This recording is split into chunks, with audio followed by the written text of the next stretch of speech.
Alors, bonjour à tous et bienvenue dans cette nouvelle vidéo dans laquelle on va continuer à parler de dérivation. Alors pour l'instant, dans cette série de vidéos sur ce chapitre, on a surtout vu l'émergence de la notion de nombre dérivé, comment calculer ces nombres dérivés, et puis ensuite, une fois qu'on connaît les dérivés des fonctions de référence, comment calculer la dérivée d'une fonction qui est un peu plus complexe. Mais pour l'instant, donc on n'a pas encore parlé de l'utilité de la dérivation. Donc la question qu'on va se poser dans cette vidéo, c'est quelle information est-ce qu'on va pouvoir tirer de la dérivée d'une fonction.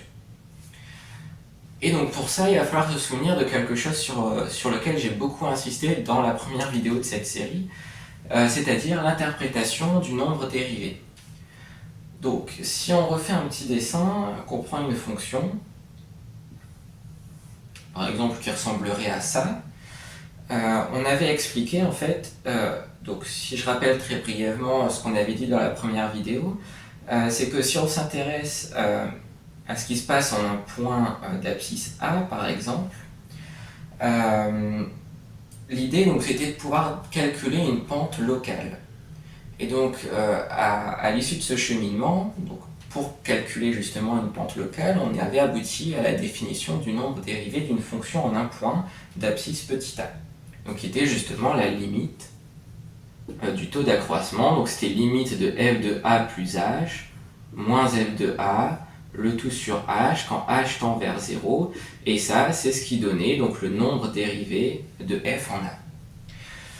Et donc justement, il va falloir se souvenir de cette interprétation. Donc ici, en fait, f' de a, ça va être la pente de la droite qui épouse le mieux la courbe au niveau du point d'abscisse a. Donc en fait, quand je dis la pente, de ce fait-là, ça veut dire que si on se déplace de une unité, on va se déplacer en fait de f' de a. Donc là, avec l'exemple que j'ai pris, f' de a est positif.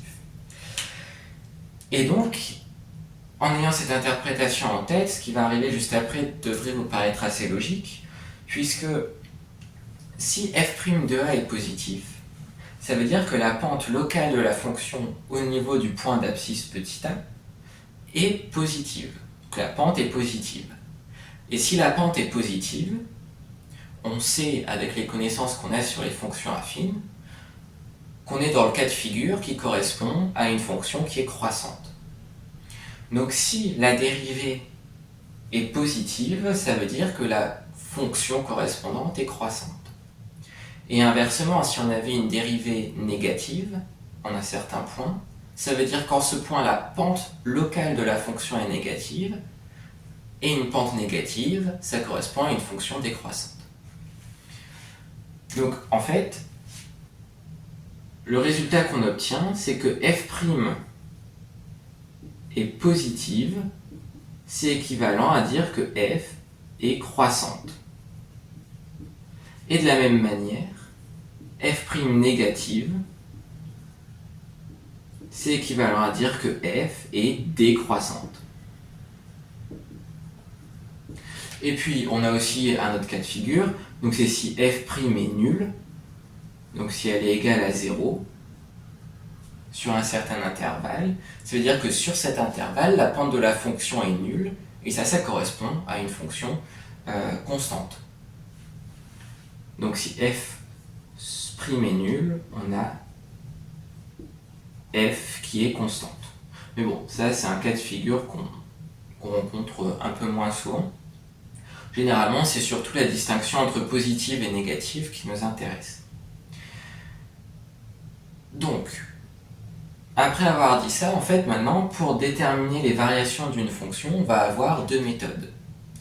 Soit on revient à la définition d'une fonction croissante, décroissante, strictement décroissante, et ça a fait l'objet d'une vidéo précédente. Soit on calcule la dérivée de la fonction et on détermine son signe. Et en trouvant le signe de f', on va pouvoir remonter aux variations de f. Donc je disais qu'il y avait deux méthodes, mais en fait c'est pas tout à fait vrai. Enfin, sur le papier il y a deux méthodes.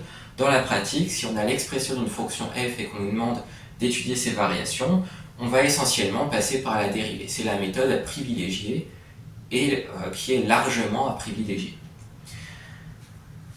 D'où la nécessité d'être capable de calculer des dérivées sans problème. Et justement, on s'était entraîné un peu à en calculer dans la vidéo précédente. Bon, par contre, j'aimerais insister sur un point, c'est que le seul lien qui existe entre une fonction et sa dérivée est entre le signe de la dérivée et les variations de la fonction. Il n'y a pas de lien entre les variations de la dérivée et les variations de la fonction. Il n'y a pas de lien non plus entre le signe de la dérivée et le signe de la fonction. Et il n'y a pas non plus de lien entre les variations de la dérivée et le signe de la fonction. Le seul lien qui existe, c'est celui qui est écrit ici. Donc n'allez pas inventer des choses qui sont fausses. La seule chose que vous pouvez utiliser, c'est ce qui est écrit là. Mais donc c'est très pratique d'avoir cette méthode pour étudier les variations d'une fonction. Ça évite de devoir revenir à la définition d'une fonction croissante ou décroissante qui n'est pas très pratique à utiliser dans les faits. Et donc il y a une dernière chose dont j'aimerais parler dans cette vidéo. Et c'est lié donc à cette droite justement dont on parle depuis le tout début de cette série vidéo, la droite ici qui est dessinée en vert. Donc cette droite, en fait, elle a un nom, ça s'appelle la tangente de la courbe CF. Donc là, si on dit que cette courbe c'est la courbe CF, donc c'est la tangente à la courbe CF au point d'abscisse petit a. Et donc, la définition de la tangente, ça va être la droite dont le coefficient directeur est égal au nombre de la fonction en ce point, et qui passe par le même point que la fonction. Donc là, le point d'abscisse A est d'ordonnée f de A. Et donc il va falloir que vous reteniez l'équation de la tangente. Donc là, ici, si on la note par exemple t, donc l'équation de cette droite, ça va être yt est égal à f' de a facteur de x moins a plus f de a. Et donc on va passer une ou deux minutes pour se convaincre que cette équation, ça correspond bien à cette droite qui est en verte. Donc déjà, comme je le disais, cette droite qui est en vert, il faut que son coefficient directeur soit égal à f' de a, donc le nombre dérivé de f en ce point, et il faut aussi qu'elle passe par le même point que la fonction. Donc ici, si on développe cette petite parenthèse, on va avoir f' de a fois x moins a f' de a plus f de a. Et donc, le coefficient directeur d'une droite, quand elle écrit sous cette forme-là, avec y égale à ax plus b, le coefficient directeur, c'est ce qui va être devant x. Donc là, en l'occurrence, ce que j'ai écrit ce que j'ai appelé a dans la formule. Et donc là, ce qu'il y a devant le x, c'est f' de a. Donc on a déjà vérifié la première chose, qui était que le coefficient directeur de la droite, de la tangente, doit être égal à f' de a. Et puis ici, il faut aussi vérifier que la tangente passe par le point de coordonnées a, f de a.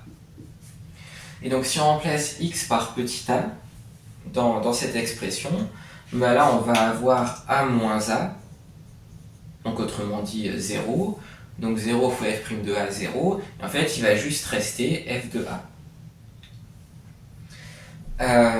Donc en fait, on vient de vérifier la deuxième chose qu'il fallait regarder, donc c'est qu'on a bien le point de coordonnées a, f de a qui appartient à la droite correspondant à cette équation, donc qui est finalement la tangente.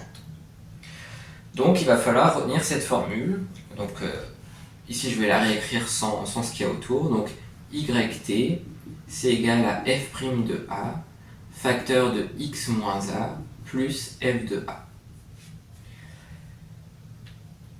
Et donc pour terminer, on va faire un petit exemple donc pour étudier les variations d'une fonction et puis pour déterminer l'équation de sa tangente en un certain point qui qu'il n'y a pas grande importance, qu'il n'y aura pas grande importance, ça sera juste histoire de pratiquer un peu.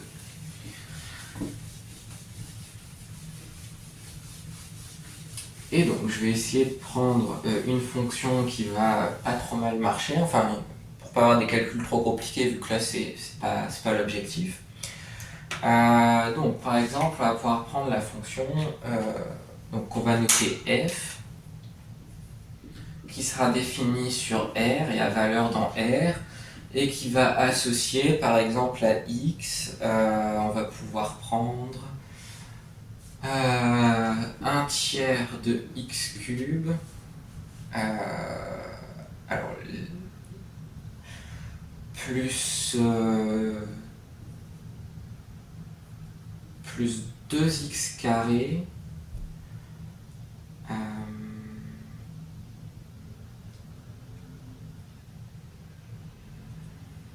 plus 3x moins 7. Normalement, si j'ai pas fait n'importe quoi, on devrait tomber sur un truc pas trop pénible. Donc là, on va se poser deux questions. Donc d'abord les variations de cette fonction, et puis l'équation de sa tangente en x égale 2 par exemple. Donc d'abord pour la première question, donc je vous ai dit que la méthode à laquelle il fallait immédiatement penser quand on vous demandait les variations d'une fonction, c'était la dérivée. Donc là c'est ce qu'on va faire. Donc on peut dire que f est dérivable sur R comme somme de fonctions dérivables sur R. Et on va avoir donc pour tout réel x, f' de x qui serait égal, donc là ça va faire 1 tiers fois 3x carré, donc simplement x carré, plus 2 fois 2x, donc plus 4x, plus 3, et la dérivée de 7, eh bien ça fait 0. Donc si vous ne comprenez pas pourquoi la dérivée de f donne ça, je vous renvoie à ma précédente vidéo. Et donc maintenant il va falloir étudier le signe de ça. Et ça, normalement, quand on voit une fonction comme ça et qu'on nous demande d'étudier le signe de cette fonction, normalement on est censé être content puisque c'est un polynôme du second degré. Et normalement, on est rodé sur les polynômes du second degré, on est capable facilement de calculer, de déterminer leurs variations et leurs signes. Donc là, dans un premier temps, il faudrait d'abord déterminer les racines de ce polynôme. Et donc là, j'avais choisi la fonction f pour que les racines ne soient pas trop dures à déterminer. Donc là, on remarque que moins 1 est racine, parce que là, on va avoir moins 1 au carré, et donc 1, le 1 plus 3, donc 4. Et ici, on va avoir 4 fois moins 1, donc moins 4, 4 moins 4 égale 0. Et l'autre racine, ça va être moins 3, parce que là, donc, on va avoir 9, 9 plus 3, 12, moins 3 fois 4, 0. Donc, on peut trouver rapidement le signe de f', si... là, ici, j'ai été un peu vite pour trouver moins 1 et moins 3. Si vous ne trouvez pas ces racines immédiatement, vous revenez à la méthode avec le delta, qui est donc b carré moins 4ac, x1 qui est égal à moins b plus racine de delta sur 2a, x2 qui est égal à moins b moins racine de delta sur 2a, et puis en remplaçant tout ça, vous allez retrouver sur moins 1 et moins 3. Mais là, comme ce n'est pas l'objectif de la vidéo, on ne va pas détailler cette méthode. Bon, toujours est-il qu'on peut trouver donc maintenant le signe de f' de x. Donc, on a moins l'infini plus l'infini, moins 3, moins 1. Donc là, on sait qu'en moins 3 et en moins 1, ça, la dérivée s'annule. Et puis ensuite, il faut se demander est-ce que c'est plus ou moins plus moins. Et donc pour ça, il faut regarder le signe de a, donc le coefficient qui est devant le x carré. Donc là, le coefficient, il est égal à 1. Donc c'est positif, donc on va avoir plus, moins, plus. Donc soit on peut retenir que le signe de a est en dehors des racines, soit moi ce que je retenais en secondes pour m'en souvenir, c'est que là ici le coefficient devant x carré est positif, donc la parabole elle sourit, elle pense positive, elle est contente, la parabole. Et donc ici, on va forcément avoir d'abord quelque chose de positif, négatif et à nouveau positif. Et maintenant, on peut en déduire les variations de f. Et on a dit juste avant que donc, quand la dérivée était positive, la fonction était croissante. Donc là, on va avoir croissant, décroissant et croissante. Et puis bon, là on pourrait calculer les images qui sont ici, mais c'est pas vraiment l'objectif de la vidéo, donc on va pas le faire. On va plutôt passer à la question suivante, donc l'équation de la tangente en x égale 2.